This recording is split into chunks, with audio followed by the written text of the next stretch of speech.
बहुत समय पहले की बात है। एक विशाल राज्य था जिसका नाम था सुरवंतपुर। वहाँ का राजा राजा चंद्रवर्मा बेहद ही घमंडी और अभिमानी था। उसके पास धन, दौलत, सेना सब कुछ था, लेकिन उसे सबसे ज्यादा गर्व था अपनी एक चीज पर, उसकी आम की बगिया। मेरे बगिया के आम खाते ही लोग दीवाने हो जाते हैं। ऐसा स्वाद किसी और के पास हो ही नहीं सकता। मैं आमों का भी राजा हूँ। हाँ महाराज, आपके बगिया के आम तो देवताओं के प्रसाद जैसे हैं। राजा हर रोज अपने आमों को देखने बगिया जाता। वहाँ बैठता, आमों को देखता, और जब कोई कहता है कि कोई और किसान के आम मीठे हैं, तो राजा क्रोधित हो जाता। क्या कोई और मेरे आमों से अच्छा उगाता है? यह असंभव है, सजा दो उसे। एक दिन महल के ऊपर अचानक गहरे काले बादल छा गए। हवा तेज चलने लगी, पेड़ हिलने लगे, और फिर आया भीषण तूफान। ये क्या हो रहा है? मेरे आम की बगिया बचाओ। लेकिन तूफान ने कुछ नहीं छोड़ा। बगिया उजड़ गई, हर पेड़ गिर गया और सारे आम जमीन पर बिखर गए। हाय मेरी बगिया, मेरा सब कुछ चला गया। राजा चंद्रवर्मा अब पहले जैसे नहीं रहे। आमों की बगिया उनके जीवन की शान थी, मगर अब वहाँ सिर्फ सूखी टहनियाँ, मुरझाए पत्ते और टूटी शाखाएं थी। राजा हर सुबह उस बगिया को देखने जाते थे और उदासी में डूबे रहते थे। हे मेरे प्यारे आमो, तुम सबने मेरे जीवन को सुंदर बनाया था, लेकिन मैं तुम्हारी कद्र नहीं कर सका। मैंने तुम्हें गर्व का प्रतीक बना दिया, ना कि प्रेम का। और देखो, आज तुम सब मुझसे रूठ गए हो। महल के अंदर भी अजीब सन्नाटा था। वहाँ पहले हंसी गूंजती थी, वहाँ अब केवल राजा के भारी कदमों की आवाज सुनाई देती थी। एक दिन जब सूरज धीरे धीरे ढल रहा था और आकाश नारी रंग से भर गया था, महल के द्वार पर एक साधारण से कपड़ों वाला अजनबी दिखाई दिया। कौन हो तुम, और बिना किसी बुलावे के यहाँ आने की हिम्मत कैसे हुई? मैं कोई खतरा नहीं हूँ, बस एक राहगीर हूँ, लेकिन मेरा संदेश उस तक पहुँचाना बहुत जरूरी है, जो खुद को सब कुछ मानता था और अब सब कुछ खो चुका है। तुम्हारे शब्द अजीब हैं, लेकिन जाने क्यों मैं तुम्हें रोक नहीं पा रहा हूँ। जाओ, लेकिन ध्यान रखना, महाराज इन दिनों बहुत बदल गए हैं। अजनबी धीरे धीरे अंदर गया। उसकी चाल में ठहराव था और उसकी आंखों में एक अजीब सी चमक। वह सीधा दरबार में गया, जहाँ राजा चंद्रवर्मा उदासी से बैठा हुआ था। तुम कौन हो, और इस तरह मेरे सामने बिना इजाजत के आने की हिम्मत कैसे हुई?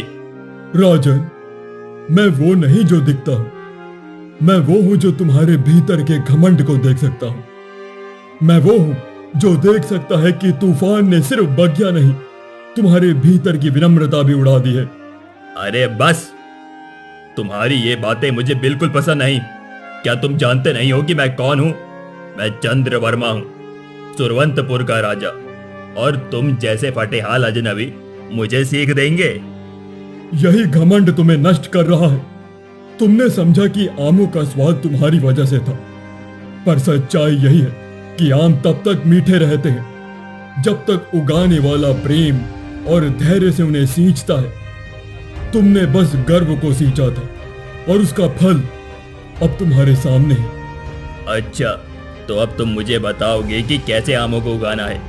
जाओ यहाँ से, मुझे किसी उपदेश की जरूरत नहीं है। अजनबी ने कुछ नहीं कहा।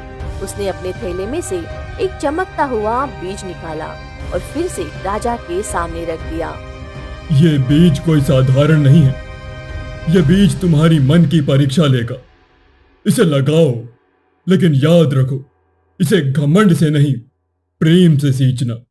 अगर तुम बदल गए तो ये पेड़ बनेगा और तुम्हें तुम्हारा खोया हुआ सब कुछ लौटा देगा, वरना ये तुम्हारे मन की तरह मुरझा जाएगा एक बीज से बगिया लौटेगी। तुम फकीर हो या जादूगर। मेरी जिंदगी कोई लोक कथा नहीं है। जिंदगी लोक कथा नहीं होती, लेकिन जब इंसान अपने अंदर झांकना शुरू करता है तो हर सत्य खुद एक कहानी बन जाता है। राजा चुप हो गया। कुछ पल के लिए जैसे कोई चुभता हुआ तीर उसके दिल में उतर गया, लेकिन फिर उसने आंखें मूंद ली और कहा, ले जाओ अपना बीज मेरे पास से, और अब और बीज मुझे देने की जरूरत नहीं है। अजनबी चुपचाप उठा और जाते जाते बस यही कहा, शायद अब नहीं, लेकिन एक दिन जरूर। रात आई। महल का आंगन चांदनी से भरा था। राजा अकेला अपने कमरे में बैठा था, आंखें बंद की, और फिर एक रहस्यमयी सपना शुरू हुआ। चंद्रवर्मा, ये अंतिम अवसर है। ये बीज सिर्फ पेड़ नहीं उगाएगा, ये तुम्हारे भीतर की विनम्रता को भी जगा देगा। जागो, अभी समय है। राजा घबरा कर उठ बैठा, पसीने से लथपथ, और फिर उसने देखा वही बीज उसके पास पड़े हैं और उसने नीली रोशनी निकल रही थी। क्या क्या ये सपना था या कोई संकेत? ये बीज सच में वही है जहां उसने कहा था। अगली सुबह राजा चुपचाप अपने पुराने बाग के कोने में गया। उसने खुद अपने हाथों से मिट्टी खोदी, बीज को रखा और उसे ढक दिया। मैं नहीं जानता ये बीज मुझे माफ करेगा या नहीं, लेकिन मैं सच में बदलना चाहता हूँ। अब मुझे अपनी बगिया नहीं चाहिए, मुझे खुद को फिर से उगाना है। उस दिन के बाद से हर सुबह राजा वहां जाता, पौधों से बातें करता, प्यार से पानी देता। अब वह घमंड नहीं करता था। महाराज खुद जमीन खोद रहे हैं और हर रोज एक बीज से बातें करते हैं। क्या सच में कोई जादू हो रहा है? शायद ये जादू नहीं, आत्मा का परिवर्तन है। जो मन से गिरता है वही जब उठता है तो पूरी दुनिया बदल जाती है। समय बीतता गया। राजा चंद्रवर्मा अब हर रोज बगिया के एक कोने में उगते उस छोटे पौधे को देखता। वह न अब राजसी वस्त्र पहनता था और न ही किसी से ऊंची आवाज में बात करता था। तू आ गया। मुझे नहीं लगा था कि तुम सचमुच उगोगे, पर तुमने विश्वास किया मुझ पर। या फिर ये उस फकीर का करिश्मा है। मैंने कभी किसी पौधे से बात नहीं की थी। आज तुम्हें देखकर लगता है जैसे मैं खुद फिर से जी रहा हूँ। राजा ने अब दिन रात को भेद मिटा दिया था। मंत्री बुलाते पर वह कहता, राज्य का काम जरूरी है, पर इस पौधे में मेरी आत्मा है। अगर इसे ना समझा तो मैं फिर वही बन जाऊंगा जो पहले था। मुझे बदलने दो, खुद से मिलने दो। धीरे धीरे पूरा दरबार चकित हो गया। एक दिन जब पौधा एक छोटा सा पेड़ बन चुका था, राजा के पास उसी बूढ़े मंत्री ने आकर कहा, महाराज, हम सब देख रहे हैं कि आप सच में बदल गए हैं। अब आप पहले जैसे कठोर नहीं रहे। आप में अपनापन आ गया है, एक सच्ची विनम्रता आ गई है। हाँ मंत्री जी, शायद मैं सच में बदल गया हूँ। मुझे अब समझ में आता है, राज गद्दी सिर पर नहीं दिल में होनी चाहिए। जिसने आमों की मिठास को सिर्फ व्यापार समझा, वो कैसे उसका स्वाद समझेगा। उस रात जब आकाश बिल्कुल साफ था, अचानक तेज हवाएं चलने लगी। महल की खिड़कियां हिलने लगी। बादलों ने गरजना शुरू किया। महाराज, बादल बहुत तेज गरज रहे हैं। पेड़ों की टहनियां फिर से टूट रही हैं। लगता है वही कहर दोहराने आ रहा है। क्या फिर से? नहीं, इस बार नहीं। उस पौधे को कुछ नहीं होना चाहिए। राजा भागता हुआ बगिया में पहुंचा। बारिश की तेज छींटे उसके चेहरे पर पड़ रही थी। वह उसी छोटे पेड़ के सामने खड़ा हो गया, दोनों हाथ फैलाकर। हे प्रकृति, तू मेरी परीक्षा फिर से ले रही है, पर इस बार मैं पीछे नहीं हटूंगा। ये सिर्फ एक पेड़ नहीं है, ये मेरी आत्मा है। अगर तू मुझे गिराना चाहती है तो पहले मुझे गिरा। पूरा शरीर भीग चुका था, फिर भी वह वही खड़ा रहा। तभी एक चमकदार बिजली पेड़ के ठीक पास गिरी और जमीन फट गई। नहीं, क्या मैंने फिर कुछ गलत कर दिया? क्या मेरी तपस्या अधूरी थी? जमीन की दरार से एक रहस्यमयी चमक निकलने लगी और उसी चमक के बीच वह अजनबी फकीर फिर से प्रकट हुआ। तुम यहाँ इस तूफान में? राजा चंद्रवर्मा, तूफान तुम्हारी परीक्षा थी।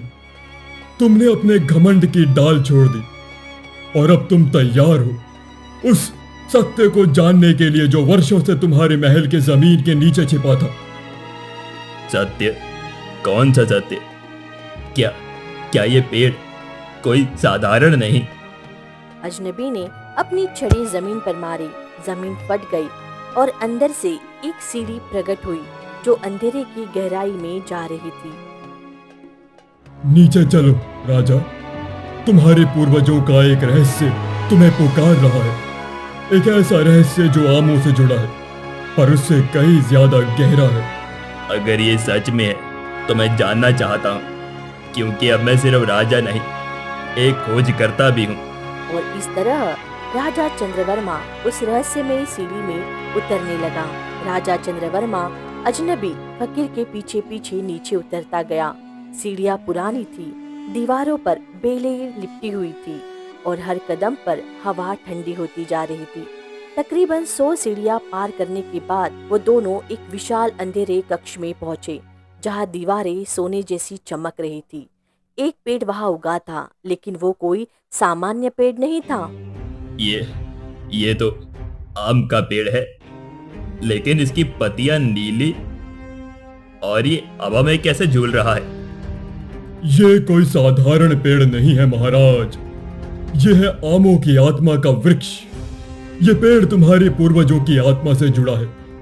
हर राजा जिसने आमों का सम्मान किया इस वृक्ष की एक शाखा खिली है और हर घमंड से भरे राजा ने इसे सूखा किया। तो तूफान, आमों का सूख जाना, ये सब इसी वृक्ष से जुड़ा था? हाँ, तुमने घमंड किया, बगिया को अपनी ताकत माना, पर इस वृक्ष ने तुम्हारे भीतर का सच देखा और जब वो सच गलत निकला उसने तूफान भेजा तुम्हें जगाने के लिए। तभी उसी पेड़ से एक सुनहरी रोशनी निकली और एक मीठी सी आवाज गूंजी, जैसे कोई आम की आत्मा खुद बोल रही हो। राजा चंद्रवर्मा, तुम्हारा नाम इतिहास में घमंड से भरा पड़ा था, पर तुम्हारे आंसू, तुम्हारे पश्चाताप ने मुझे फिर से जीने की शक्ति दी है। अब समय है तुम्हें वो सच बताने का जो सदियों से छिपा था। मैं अब और घमंड नहीं करता। मुझे सच जानना है, मुझे खुद को पूरी तरह बदलना है। पेड़ की शाखाएं हिलने लगी। दीवार पर एक छवि उभरी, एक पुराना राजा जिसकी गोद में एक बच्चा था और उसके पीछे वही पेड़। ये तुम्हारे परदादा थे, राजा सूर्यवर्मा। उन्होंने आम को सिर्फ फल नहीं, प्रजा का विश्वास माना। हर आम का पेड़ गरीबों में बांटा। हर आम की मिठास में नम्रता थी और इसीलिए इस वृक्ष की आत्मा फूली फली। और मैं वो सब भूल गया। मैंने आम को राज्य की शान बना दिया, लेकिन उसके पीछे की भावना को खो दिया। पर तुमने फिर से बोया प्रेम का बीज। तुम्हारे आंसू, तुम्हारा पश्चाताप, उन्होंने मुझे फिर से जगा दिया। अब एक अंतिम कार्य बचा है, उसके बाद ये वृक्ष तुम्हें वो शक्ति देगा जो किसी भी राजा को नहीं मिली। जो कहोगे मैं वो करूंगा, चाहे मुझे अपना राज्य छोड़ना पड़े या जीवन। तभी अजनबी फकीर सामने आया और बोला, तुम्हें अपना जीवन नहीं देना है, तुम्हें अपना दिल पूरी तरह प्रजा के लिए खोलना होगा। तुम्हें हर उस व्यक्ति से माफी मांगनी होगी जिसे तुमने घमंड में अनदेखा किया था। मैं करूंगा। हर गरीब, हर मजदूर, हर किसान, मैं उनके पास जाकर खुद माफी मांगूंगा, राजा होकर नहीं, एक सेवक बनकर।